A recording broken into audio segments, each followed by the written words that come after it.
Migraine একটি খুবই সাধারণ স্নায়বিক অসুস্থতা এবং এটি আজকাল আরও বেশি সাধারণ হয়ে উঠছে আমাদের ব্যস্ত জীবনযাত্রার কারণে, যা আমাদের শারীরিক এবং মানসিকভাবে বিশ্রাম নেওয়ার জন্য খুব কম সময় দেয়। মাইগ্রেন একটি সম্পূর্ণরূপে নিরাময়যোগ্য অবস্থা একটি বাস্তবিক দৃষ্টিকোণ থেকে। এর জন্য আমাদের মাইগ্রেনকে একটি রোগের পরিবর্তে খারাপ জীবনযাত্রার লক্ষণ হিসেবে বিবেচনা করা উচিত। খুব সাধারণ কিছু জিনিস যা আপনাকে করতে হবে যদি আপনার মাইগ্রেন থাকে, তা হলো আপনাকে নিশ্চিত করতে হবে যে আপনি রাতে সময়মতো বিছানায় যান।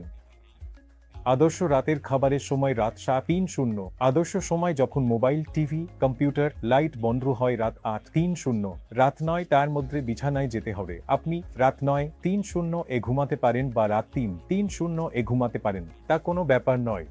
আপনি কখন বিছানায় যান তা আপনার হাতে, কিন্তু কখন ঘুম আসবে তা অবশ্যই ঈশ্বরের হাতে। কিন্তু আপনাকে নিশ্চিত করতে হবে যে আপনি সময়মতো বিছানায় যান।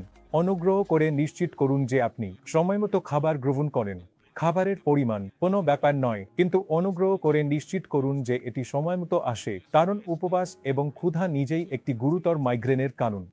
কফি এবং চায়ের মতো উত্তেজক পদার্থ এড়িয়ে চলা। কফি, চা, চকলেট, অ্যালকোহল, ধূমপান, পান, হুক্কা, তামাকের সব পণ্য, সুপারি, সবকিছু মাইগ্রেনের খুব খারাপ কারণ। এবং জোরে সঙ্গীত শোনা এড়িয়ে চলুন।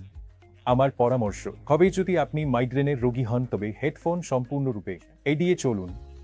তীব্র সুগন্ধি পড়া এড়িয়ে চলুন। আগরবাতি, ধূপকাঠি এবং অন্যান্য তীব্র গন্ধ উৎপাদনকারী পদার্থ এড়িয়ে চলুন। এবং শেষ পদক্ষেপ হল নিয়মিত ওষুধ গ্রহণ করা। তাহলে যদি মাইগ্রেনের চিকিৎসার দায়িত্ব সম্পূর্ণরূপে রোগীর দ্বারা গ্রহণ করা হয়, মাইগ্রেন নিরাময় করা যেতে পারে।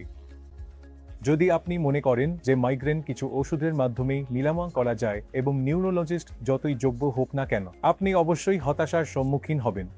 তাহলে মাইগ্রেন একটি রোগের চেয়ে বেশি এটি একটি খারাপ জীবনযাত্রার লক্ষণ। সেখান থেকেই চিকিৎসা শুরু হয়। এবং যদি জীবনযাত্রা ভালো হয়, আমার কাজ খুব সহজ হয়ে যায়। এবং যখন আমার কাজ খুব সহজ হয়, আপনি যত তাড়াতাড়ি সম্ভব আপনার নিরাময় পেয়ে যান।